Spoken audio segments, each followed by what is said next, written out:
नमस्कार मित्रांनो. आजचा आपला टॉपिक आहे इयत्ता 10वी विज्ञानाचा 5वा धडा. धड्याचं नाव आहे हरित ऊर्जेच्या दिशेने आणि पहिल्यांदा सांगितल्याप्रमाणे या टॉपिकवरून ऑलमोस्ट 25 प्लस प्रश्न आयोगाने विचारलेले आहे. याच्या पूर्वीचा पहिला आणि दुसरा भाग तुम्ही ऑलरेडी पाहिलेला आहे. हा तिसरा आणि शेवटचा भाग आहे. या भागामध्ये आपण पाहणार आहोत जलविद्युत आणि औष्णिक ऊर्जा या दोन गोष्टी. पहिला आणि दुसरा भाग जर नसन पाहिला तर काही करायचं नाही. चॅनलमध्ये जायचं, सबस्क्राईब करायचं, प्लेलिस्टमध्ये जायचं. तिथं तुम्हाला विज्ञानाची एमसीक्यूची सगळ्या प्लेलिस्ट आहे. एमसीक्यूच्या प्लेलिस्टमध्ये जाऊन तुम्ही याच्या पूर्वीचे जे काही एमसीक्यूचे व्हिडिओ आहे विज्ञानाचे ते पाहू शकतात. चला मग आता टॉपिकला सुरुवात करू.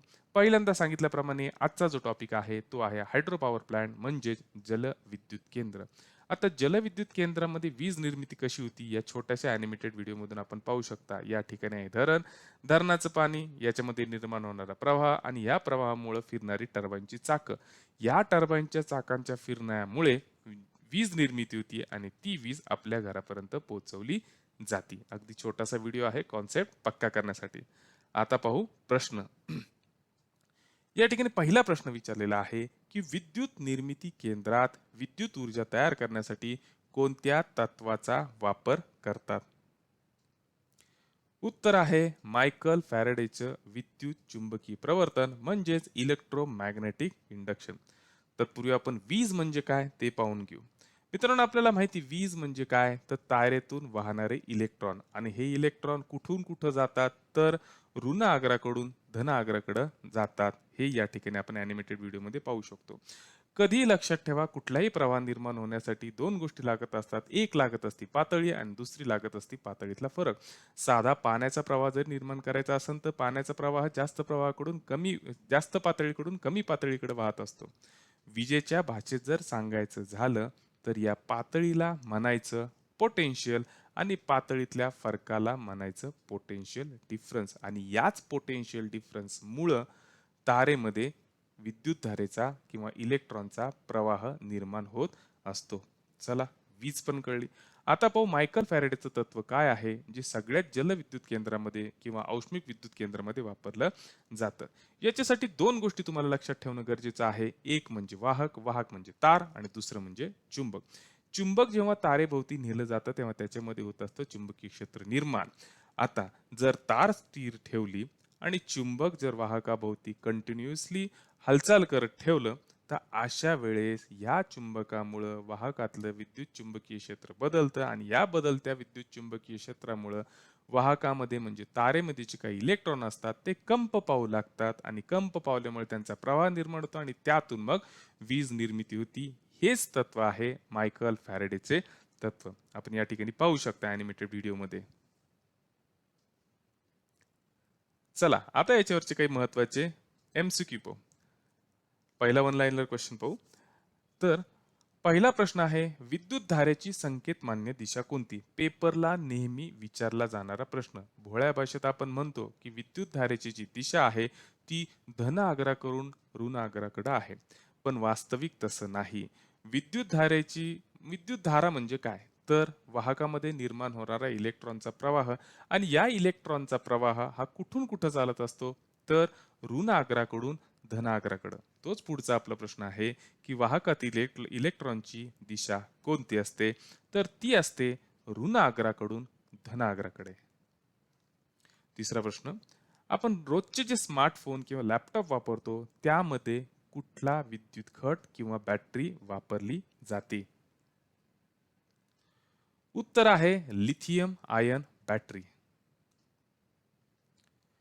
हे सुद्धा महत्वाचं आहे, पेपरला विचारलं जाऊ शकतं. या ठिकाणी काही मोठे जलविद्युत प्रकल्प दिलेले आहे आणि त्यांचे ठिकाणं सांगितलेलं आहे. जसं टेहरी जलविद्युत प्रकल्प कुठे येतो? उत्तराखंडमध्ये येतो आणि ज्याची एकूण कॅपॅसिटी किती आहे 2400 मेगावॅट. दुसरा कोयना हा जलविद्युत प्रकल्प येतो महाराष्ट्रात, याची कॅपॅसिटी आहे 1960 मेगावॅट इतकी. तिसरा श्रीशैलम येतो आंध्र प्रदेशामध्ये, कॅपॅसिटी आहे 1670 मेगावॅट. आणि चौथा येतो नाथप्पा झाक्री, ठिकाण आहे हिमाचल प्रदेश आणि याची कॅपॅसिटी आहे 1500 मेगावॅट. आता आपण पाहणारे पुढचा टॉपिक आणि टॉपिक आहे थर्मल पॉवर. या थर्मल पॉवर मध्ये सगळ्यात पहिल्यांदा आपण ॲनिमेटेड व्हिडिओच्या साहाय्याने थर्मल पॉवर तयार कशी होती ते पाहू. मित्रांनो, एकदम सोपं आहे. या ठिकाणी आपल्याला दिसतोय कोळसा, या ठिकाणी आहे बॉयलर. बॉयलर म्हणजे भांड, ज्या भांड्यामध्ये हा कोळसा जाळला जातो आणि याद्वारे उष्णता निर्माण केली जाते. निर्माण झालेल्या उष्णतेमुळं या पाईपमध्ये जे काही पाणी आहे ते पाणी तापतं आणि या पाण्याचं रूपांतर होतं स्टीममध्ये म्हणजे वाफेमध्ये आणि या वाफेच्या साहाय्याने हे या ठिकाणी पाहू शकता या वाफेच्या साहाय्याने ही टर्बाईनची चाकं फिरवली जातात आणि मग टर्बाईनची चाकं फिरली की त्यातून विद्युत धारेची निर्मिती होते आणि ही विद्युत धारा जी निर्माण झालेली आहे ती आपल्या घरापर्यंत पोहोचते. नेहमी लक्षात ठेवा मित्रांनो की निर्माण झालेली विद्युत धारा ती डीसी करंट म्हणजे डायरेक्ट करंट या फॉर्ममध्ये असते. पण आपल्या घरामध्ये जी विद्युत धारा पोहोचते ती अल्टरनेटिंग करंट या फॉर्ममध्ये असते. का? कारण की डायरेक्ट करंटपेक्षा अल्टरनेटिंग करंटमध्ये विद्युत धाराच्या प्रवासात कमीत कमी लॉस होत असतो. आणि दुसरं महत्त्वाचं की आपल्या घरातली जी काही उपकरणं आहे, आपलं फ्रिज असो, टीव्ही असो, कुठलंही फॅन असो, कुठलंही उपकरण असो, हे अल्टरनेटिंग करंटवर चालत असतं. चला, आता याच्यावरचे महत्त्वाचे प्रश्न पाहू. पहिला प्रश्न, भारतात कोणत्या स्रोतापासून जास्त प्रमाणात वीज मिळवली जाते? उत्तर आहे कोळसा. पुढचा प्रश्न, भारतात कोळशापासून किती टक्के वीज मिळवतात? उत्तर आहे 60%.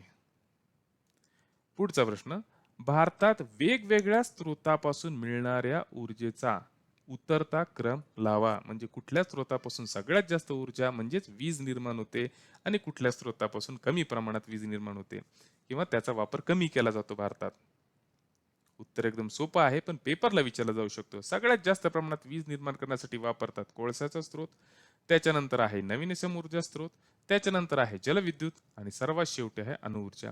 अणुऊर्जाचं भारताच्या विद्युत निर्मितीमध्ये एकूण वाटा हा 2% आसपास आहे. हा सुद्धा पेपरला क्वेश्चन येऊन गेलेला आहे. याच्यानंतर सगळ्यात महत्वाचं की औष्णिक विद्युत केंद्रात कोळशातील टिंबटिंब या ऊर्जेचे रूपांतर विद्युत ऊर्जेत केले जाते. उत्तर आहे रासायनिक ऊर्जेमध्ये केले जाते किंवा रासायनिक ऊर्जेचे रूपांतर हे विद्युत ऊर्जेमध्ये केले जाते. चला, आता आयोगाने या टॉपिकवर कशा प्रकारचे प्रश्न विचारले ते पाहू. मला सोडवायसाठी या ठिकाणी 20 सेकंदाचा कालावधी दिलेला आहे.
आता आपल्याला पाहायचं महत्वाचे औष्णिक ऊर्जा केंद्र जे भारतामध्ये महत्वाचे आहे.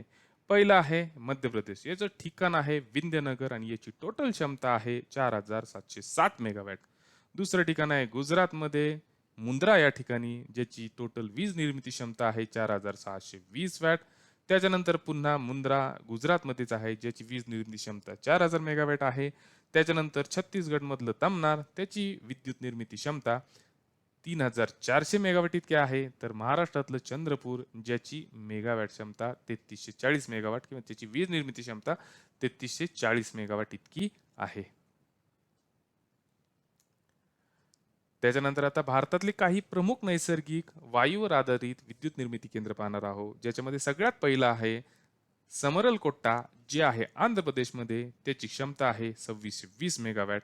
त्याच्यानंतर आहे अंजनवेल महाराष्ट्र, क्षमता आहे 2220 मेगावॅट. त्याच्यानंतर बवाना दिल्ली 1500 मेगावॅट क्षमता आणि कोंडापल्ली आंध्र प्रदेश 1466 मेगावॅट क्षमता.